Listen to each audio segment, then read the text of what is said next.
Hi, this is Dyce Kimura. I'm a Miami guitar instructor, and I want to do an FAQ today, a video for people that are just starting to learn guitar, and you might have a few questions. So I get asked a series of questions. Usually I run into these questions every single day in my teaching studio, and I just want to address them in a video. So I'm going to read off these questions, and then I'm going to answer them after that. So these are the questions I put this list together as I typically get asked. Okay, should I start guitar with acoustic or electric? Okay, should I start with nylon string or acoustic? Okay, like steel string. Should I learn to play notes through books like the Alfred method, or should I just focus on chords and songs like what I see online and learn my favorite tunes? Okay. Do I need to use a pick, or can I just use my fingers? That's another question. How much should I spend on guitar lessons? How many guitar lessons does it take to get good? How often should I take lessons? How often should I practice? Can I learn through Skype or an online course? Do I have to get a guitar teacher? Okay, so these are just a few questions that I get asked all the time. And let me address these one at a time for you. The first one, should I start with acoustic or electric? That's a typical question.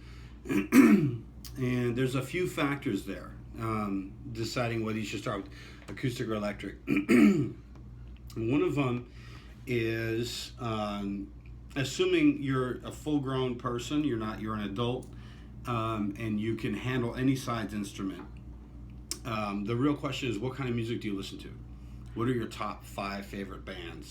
And the fundamental driving force in the guitars of those bands, are they acoustic or are they electric? So if you say your top, your favorite bands are like, Jimi Hendrix and Eric Clapton and Stevie Ray Vaughan and B.B. King and Buddy Guy, well, okay, well, all those guys play electric guitar, so that's pretty straight up. You should probably play electric, If you say your top favorite stuff is like, Willie Nelson and James Taylor and Neil Young and Jack Johnson, okay, or Jason Mraz, then maybe go with the acoustic, okay? Does that make sense? Okay. That being said, if you are a child, or if you're a girl, or if you have small hands, or if you have pain a lot in your fingers, electric is way easier to start. So just like if you've ever typed on an old-fashioned typewriter versus if you've typed on a laptop, it's so much easier to type on a laptop. And there's so many more things you can do on a laptop, like go online and check your Facebook or check YouTube, that are like the same price as the typewriter. And the same kind of concept applies with guitar. If you're playing electric guitar, there's so many more options you have. Not only is it way easier to play the chords and to strum the notes, but you can use that amp to get any kind of sound, and you can maybe within a few months, even if you're one of my students, I'll start you playing lead, and you can do easy like 2-finger riffs and all kinds of stuff. You don't have to just be stuck with playing chords all the time. So that's definitely a factor to consider. Okay, now the electric is way smaller in terms of the size of the neck, and the strings are lighter, the body's smaller. It's great for women and children, and even men, that, you just want to get jamming and you want to spend all your energy playing and move forward and you're playing, and you don't want to spend all this energy being dragged down with the physical pain of trying to flesh out these chords. So that's something you consider. That's my first answer for that. Should you play with acoustic or electric? Second question, should I start with a nylon string or an acoustic? Well, again, that's kind of similar answer to the first question. What bands do you listen to? Do you listen to bands that are mostly nylon string, okay? Or do you listen to bands that are mostly steel string, okay? Like, for instance, for nylon string players, if you're mostly listening to classical music, flamenco music, boleros, Brazilian jazz, then you should probably play the nylon, okay? But if your favorite bands are playing steel string, then go ahead and get the steel string. I always go back to what kind of music are you listening to. Long term, you're going to want to play what you're into. So that's probably what you should focus on. Okay. Next question: should I learn to play notes through books like the Alfred method, or should I or Mel Bay, or should I just focus on chords and songs like what I see online and my favorite tunes? Well, again, it's almost kind of the same answer for questions 1 and 2. What bands, what music are you listening to? Yes, I think you should play the stuff that you listen to as soon as possible. And if your teacher can't help you, even as a beginner, simplify some music and learn to play it, some stuff that you're into, then you should find another teacher. Keep looking for a teacher until you find a teacher that can teach you what you want to learn, instead of you end up getting a teacher that will teach you what they know how to teach you. Okay, if that makes sense. So learning through notes and learning through books, it's a valid method. That's actually the method that I came up learning, by the way. I was forced to do classical. I wanted to play guitar, and I was listening to Guns N' Roses 30 years ago, whatever. And they ended up making me play like Mozart and Chopin and Bach.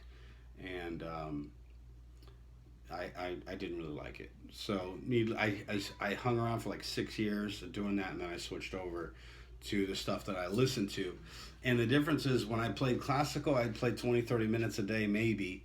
But when I started playing rock, like what I was like really into, I started playing like 8, 10 hours a day. Like I couldn't put it down. So the reality is parents, let your kids play what they're into, not what you're into, and your kid will mature as a player.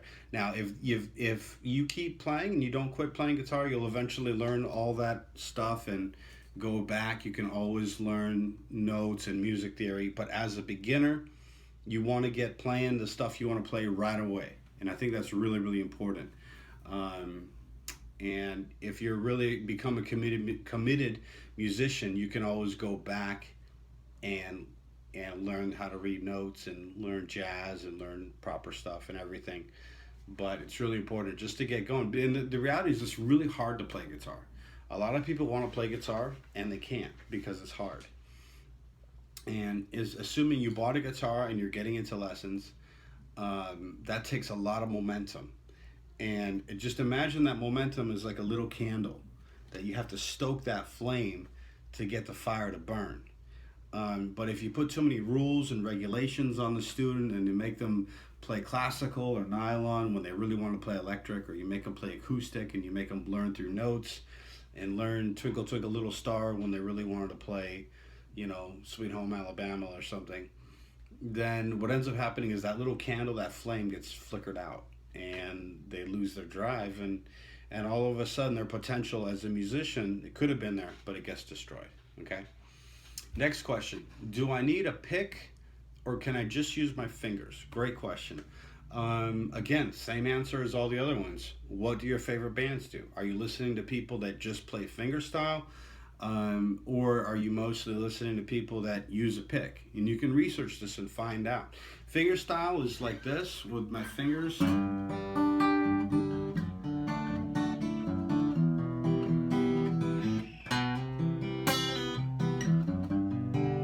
Some people with a pick, though, they'll just play with their thumb.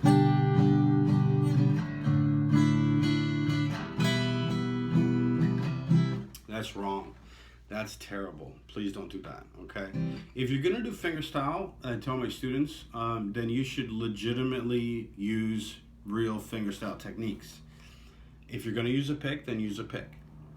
But don't not use a pick and then use the fingerstyle, like strum with your thumb as if it were a pick.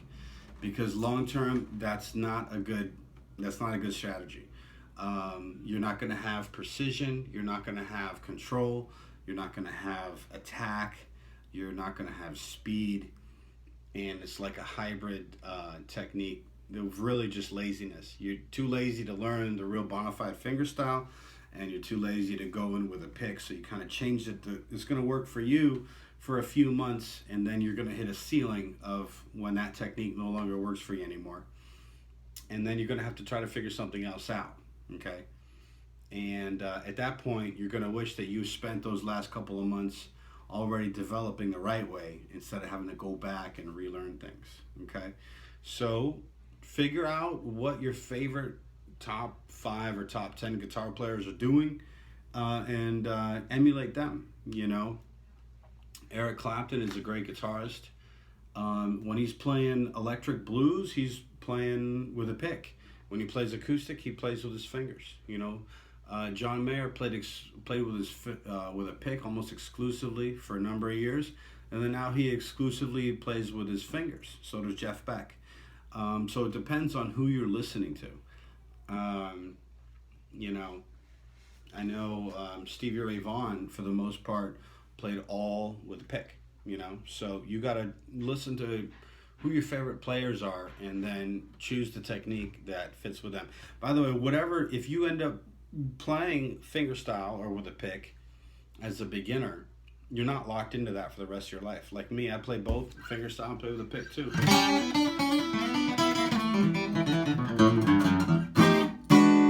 No problem. Or I can play with a finger.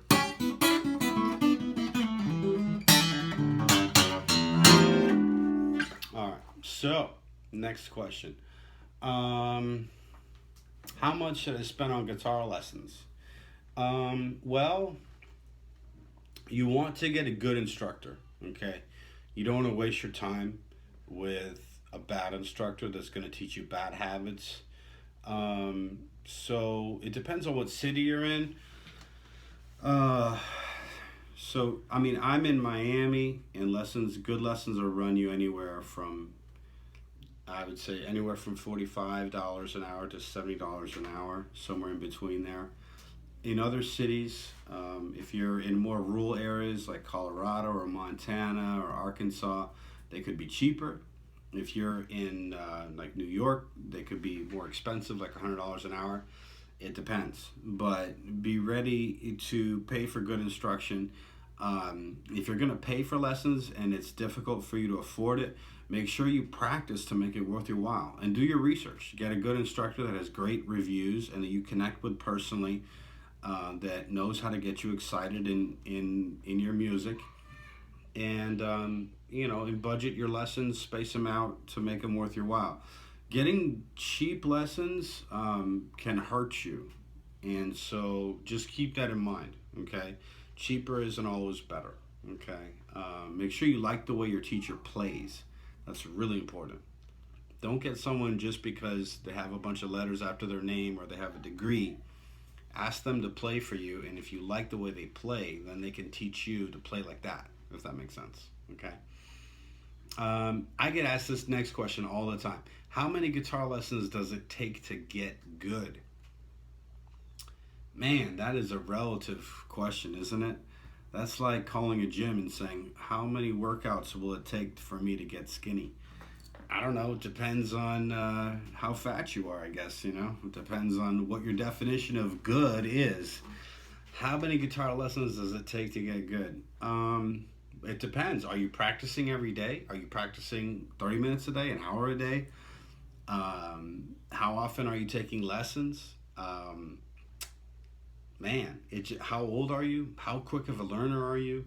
I will tell you this, you get everything in music, you get everything out what you put in, okay? So just realize you're never going to get something out that you don't put in, okay? If you practice every single day for 30 minutes to an hour a day, the average student should be able to play a song with a CD, at least my students, usually within a month or two, depending on how good you are, how good your rhythm is. But within a month or two, I'll get you playing songs. And not just by yourself, but playing with a real track to like a top 40 famous song, you know. Hopefully that may answer your question. A lot of times I'll tell people, take a few lessons and ask me that question again, because it's such a relative answer. It's just different for everybody, you know. How often should I take lessons? Well, a good pace is 1 hour once a week. That's a great pace. If you can afford it and you have the time, you should do that. Anything less than that gets a little tricky. If you schedule a lesson like every other week, it can be done if you have a lot of internal momentum as a beginner. Most people don't. Some people they schedule, they're beginners and they schedule like one lesson a month, and that is very difficult for the student and for the teacher. You know, people that come in like that, I often don't remember the last thing we worked on. It's been a month. They're not very committed to lessons. It's hard for me to really commit emotionally to what they're trying to do. I'm spending 20 minutes out of lesson just figuring out what the last thing we did and where they're at, because I haven't seen them in so long. And a lot of times the momentum is lost. And a lot of this, when you're learning a new thing like guitar, momentum becomes really important. So you gotta, you want to gain momentum with your learning. You want to be on a good learning page with your instructor, and then you guys get together once a week, and hopefully your instructor pretty much knows where you're at and knows what to give you and how much to push you, how to challenge you, how to phrase things and word things in a way that you're going to understand, and then gives you a clear idea of what to work on the next 6-7 days. And then you have a clear understanding, even though you can't do it perfectly. And then I'll see you next week and you figure that out. And then we're going to go from there and take the next challenge. But if you space that out for, let's say, more than 2 weeks at a time, 3 weeks, let's say every 3 weeks or once a month or beyond, it just gets really difficult. It gets difficult for the teacher and for the student. But the problem is a lot of students don't realize that. And they think, well, one lesson a week is good, so one lesson every other week is half as good. Not necessarily. You get less than half of value because you lose momentum in those 14 days. And if you go even beyond that, every 3 weeks or every 4 weeks or whatever, you just continually lose momentum. And you kind of defeat the purpose, the unique reason of having a teacher is you want a coach in your life that's helping you keep track of your progress and doing a lot of the thinking for you of what the next step in your development is going to be. Okay, so that's the advantage of having a teacher. If you don't do that and you just check in with a teacher once in a while, you're kind of having a fast food mentality with your instructor, where it's like, I'll just pop in, I'll kind of just eat what I can take and just leave the rest on the table, and I'll see you when I see you. That usually is not a good formula for success. Now, if financially, if that's your situation, or if time-wise that's your situation, totally understandable, it's fine. But if you can avoid that, please don't do it. Try to get on a regular regimen with your instructor. It's really going to help you have consistent progress and success in playing. Okay, which brings us to the next question: how often should I practice? You should play every day. I hope that's not an alien concept. If you want to get good at something, you do it as much as possible. That's again a very relative question. I'll usually tell beginners to play 20, 30, 40 minutes a day, depending. If it's a child like 12 or less, maybe 20 minutes a day or 20 minutes twice a day. If you can, try 30 minutes a day. And you want to build up your stamina. If you can build yourself up to practicing 30 minutes a day, go for 35. If you can do 35, go for 40, 45. If you can play an hour, play an hour. In the gym, when you're doing cardio, there are things that in the first 10 minutes you're doing cardio, all you're doing is just burning off sugar. And then the next 10 minutes you get in, but it's not until you pass that 30-minute mark, you start really burning fat, and then the cardio starts changing in nature. It's the same with practicing playing guitar. Not until you get deeper into your playing for that hour can you really explore concepts that are available that are going to be deeper than just burning off the sugar. So if you're working on an idea and you can really get deeper into the idea by spending more time focusing on it. Don't just think that if you can do the exercise or the assignment or play the song that you can stop. If you keep playing that song, new things start to bubble up, and you can bring them to your instructor and actually have something to bring to the table instead of the other way around where you're just taking. You can say, hey, I practiced that song and I kept practicing that song, and I started making this groove, and then I just invented something and it was different, and explain to me what I did. I don't know, I like it. Tell me why this is working. Like, that's a great conversation that I could have with a student that could kick us off into some new tangent that's fun and exciting. You know, so like I said, you get out of it what you put into it. Okay. Last question. Can I learn through Skype or an online course, or do I have to get a teacher? Well, the answer, you know, you don't have to do anything. You're going to get what you put into it. If you're in a rural area or maybe another country and you don't have a good instructor within driving distance, then you should try to learn on Skype. Guitar is really difficult to learn, and it's difficult to play. And it's challenging to teach guitar too, to do it right. So if you can find a good teacher that's like a guru, you're better off sticking with that teacher, whether it's through Skype or whatever system they're offering. I would just discourage you to try to have, again, like fast food mentality, like a smorgasbord like mentality with your music education. And it's hard. You can go on YouTube and Twitter and udemy.com and all kinds of different platforms and just learn a little bit here and there in bits and pieces. And you're going to be busy doing all this busy work, but there's no uniformity. And so in this big sea of music that you're trying to learn, you could just learn little spots here and there. A little bit of music theory, a little bit of technique, a little bit of chords, maybe the intro to a song. And it's like they're all disconnected, discombobulated. If you really find an instructor that you like the way they play, then try to make it a point to shadow and trail that instructor if you can. I have a very old school way of learning things. I grew up in Japan, and I grew up doing karate, and this was in Japan years ago, you know. And so we had this concept of the master and the teacher. And so the master and the student. So the student would follow the master. And the student isn't like Googling things and just doing random YouTube stuff or whatever. If you want to learn something, you really need to follow the master. And I started to apply that with guitar, and I found a guy that was like the quote master. This is like, you know, I remember when I was 16 when I met like a real full-time pro in my city in Japan. And he took me under his wing.